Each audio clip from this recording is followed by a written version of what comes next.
तो चलिए बात करते हैं मध्य प्रदेश की। मध्य प्रदेश की मुख्यमंत्री डॉक्टर मोहन यादव को उनके जन्मदिन पर प्रधानमंत्री मोदी और केंद्रीय गृह मंत्री अमित शाह ने बधाई दी। इस पर मुख्यमंत्री ने दोनों नेताओं का आभार व्यक्त करते हुए धन्यवाद दिया। मुख्यमंत्री आवास में बहनों की पाती भैया के नाम अभिव्यक्ति कार्यक्रम आयोजित किया गया। साथ ही सीएम ने अपने जन्मदिन के अवसर पर दिव्यांग बच्चों से मुलाकात की। साथ ही रविंद्र भवन स्थित एमपीटी कैफे का उद्घाटन किया और जनमन सभागार का भूमि पूजन किया। इसके अलावा मुख्यमंत्री ने महान स्वतंत्रता सेनानी और वरिष्ठ पत्रकार गणेश शंकर विद्यार्थी की पुण्यतिथि पर उन्हें श्रद्धांजलि दी।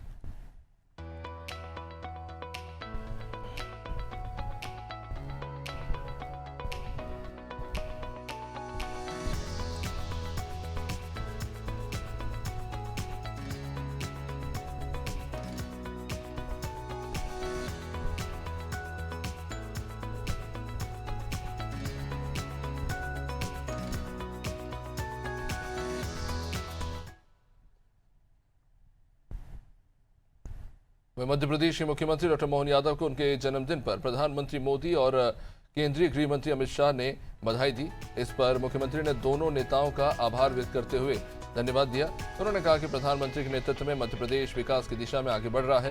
साथ ही प्रदेश समावेशी विकास और प्रभावी सुशासन के जरिए विकसित भारत के विजन में योगदान दे रहा है। मुख्यमंत्री ने कहा कि सभी के कल्याण और समृद्धि के लिए काम करने का संकल्प और मजबूत हुआ।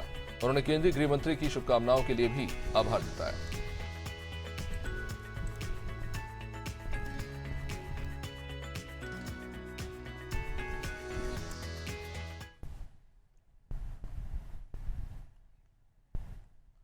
मध्य प्रदेश के मुख्यमंत्री डॉक्टर मोहन यादव का जन्मदिन आज राजधानी भोपाल में बड़े ही खास अंदाज में मनाया गया। मुख्यमंत्री आवास में बहनों की पाती भैया के नाम अभिव्यक्ति कार्यक्रम आयोजित किया गया, जिसमें बड़ी संख्या में महिलाओं ने शामिल होकर उन्हें शुभकामनाएं दी। इस मौके पर मुख्यमंत्री ने कहा कि ये सिर्फ उनका जन्मदिन नहीं बल्कि बहनों के आशीर्वाद का दिन है। उन्होंने कहा कि सरकार बनने के बाद से लगातार बहनों का स्नेह उन्हें मिलता रहा और जल्दी बहनों की पंचायत आयोजित कर उनसे विस्तार से वो चर्चा भी करेंगे। मुख्यमंत्री ने ये भी कहा कि प्रधानमंत्री मोदी के नेतृत्व में देश आगे बढ़ रहा है और बहनों के आशीर्वाद से प्रदेश भी लगातार प्रगति कर रहा है।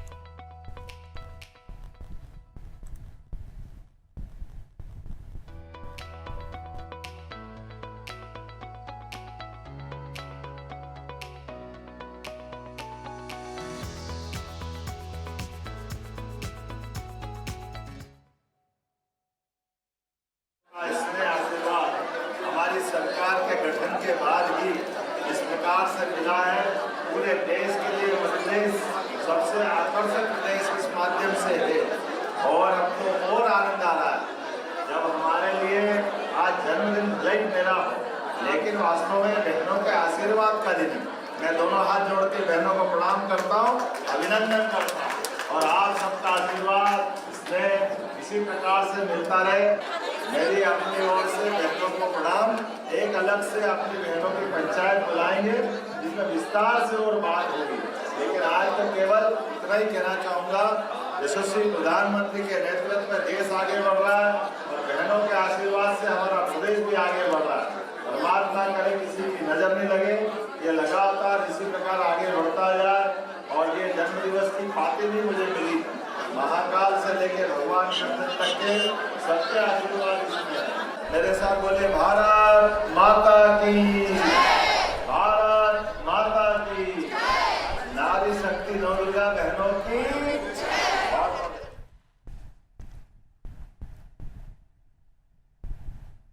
मध्य प्रदेश के मुख्यमंत्री डॉक्टर मोहन यादव ने अपने 61वें जन्मदिन के अवसर पर सादगी और सेवा का संदेश देते हुए दिव्यांग बच्चों से मुलाकात की। इस दौरान सीएम ने बच्चों के साथ समय बिताया, उनसे हाथ में बातचीत की और अपने हाथों से उन्हें भोजन कराया। कार्यक्रम के दौरान बच्चों ने मुख्यमंत्री के लिए गीत भी प्रस्तुत किए। इससे माहौल काफी भावुक और उत्साहपूर्ण हो गया। सीएम ने बच्चों का उत्साहवर्धन करते हुए उपहार और सहायक उपकरण दिए। इस पहल का उद्देश्य दिव्यांग बच्चों के चेहरों पर मुस्कान लाना और समाज में उनके प्रति संवेदनशीलता बढ़ाना रहा। इस अवसर पर सीएम ने दिव्यांग जनों के कल्याण के लिए कई महत्वपूर्ण घोषणाएं भी की। उन्होंने कहा कि राज्य सरकार समाज के हर वर्ग के उत्थान के लिए प्रतिबद्ध है। दिव्यांग जन सशक्तिकरण उनकी प्राथमिकताओं में शामिल है। उनका ये कदम पीएम मोदी के दिव्यांग सेवा के विजन को आगे बढ़ाने की दिशा में अहम माना जा रहा है।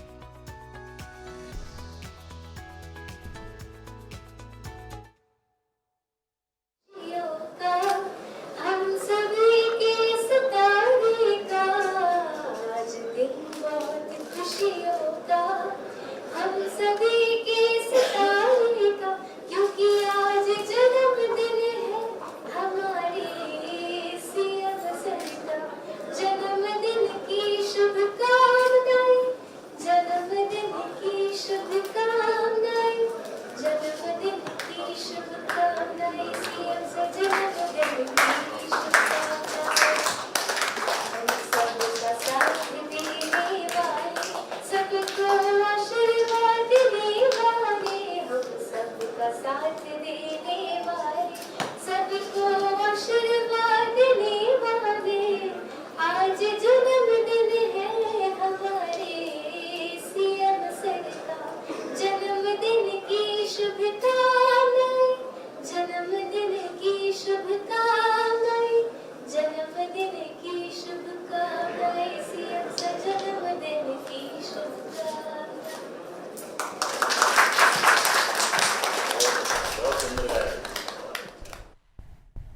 भोपाल में मुख्यमंत्री डॉक्टर मोहन यादव ने रविंद्र भवन स्थित एमपीटी कैफे का उद्घाटन किया। इस दौरान उनके साथ संस्कृति पर्यटन राज्य मंत्री धर्मेंद्र लोधी भी मौजूद रहे। कार्यक्रम में मुख्यमंत्री ने दिव्यांग बच्चों के साथ समय तो बिताया ही, उनके साथ अपना जन्मदिन भी मनाया। बच्चों ने गीत और कविताएं प्रस्तुत की, माहौल को और खास बना दिया और सभी ने उनकी लंबी उम्र की कामना की। मुख्यमंत्री ने बच्चों के उज्जवल भविष्य और समाज में उनकी सहभागिता पर जोर दिया।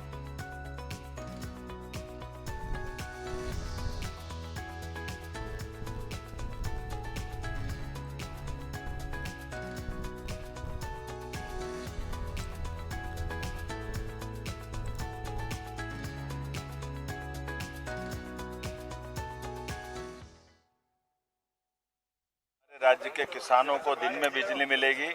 राज्य सरकार को लाइन लॉस से लगाकर कई प्रकार की बचत होगी। लगभग 1200 करोड़ से ज़्यादा की बचत महीने के हर साल के लिए हमारे बजट में होगी और इसमें भागीदार भी हमारे अपने राज्य के ही बाकी निवेशक है।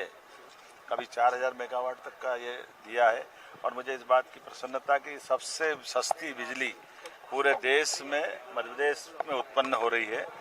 यहाँ से मैं सागर जिले के नौरोदेही चीता प्रोजेक्ट का तीसरा जो हमारा पर्यटन को बढ़ावा देने के लिए एक अभयारण्य बन रहा है, वहाँ जाने वाला हूँ। आज के इस अवसर पर हमने जो 2022 में जो 20 चीते आए थे जिसमें 8 की मौत हुई, 12 बच्चे थे।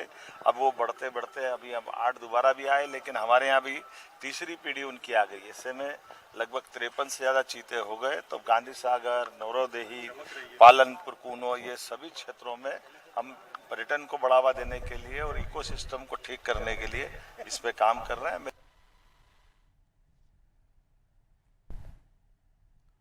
भोपाल में मुख्यमंत्री डॉक्टर मोहन यादव ने अपने जन्मदिन के मौके पर जनमन सभागार का भूमि पूजन किया। बताया जा रहा है कि ये 1800 सीटों वाला अत्याधुनिक और बहुउद्देशीय सभागार होगा। इसका उपयोग सरकारी कार्यक्रमों और बैठकों के लिए किया जाएगा। इस दौरान मुख्यमंत्री ने कहा कि अब बार बार टेंट लगाने का खर्चा नहीं करना पड़ेगा और स्थायी व्यवस्था तैयार की जा रही है। उन्होंने बताया कि यह सभागार सभी प्रकार के आयोजनों के लिए सुविधाजनक रहेगा।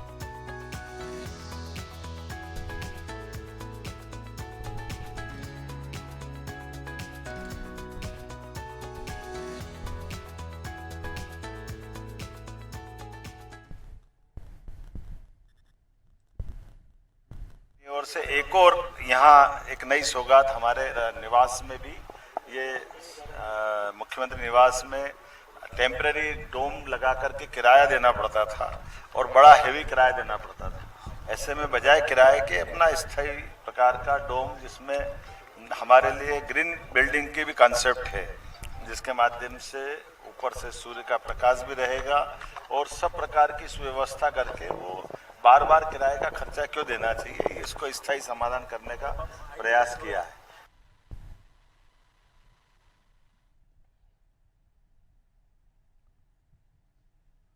मुख्यमंत्री डॉक्टर मोहन यादव ने महान स्वतंत्रता सेनानी और वरिष्ठ पत्रकार गणेश शंकर विद्यार्थी की पुण्यतिथि पर उन्हें श्रद्धांजलि दी। इस मौके पर मुख्यमंत्री ने उन्हें नमन करते हुए उनके योगदान को याद किया। मुख्यमंत्री ने कहा कि उनकी निर्भीक लेखनी ने देश की चेतना को जागृत किया। उन्होंने अपने विचारों से समाज में राष्ट्रवाद और जागरूकता का संदेश दिया।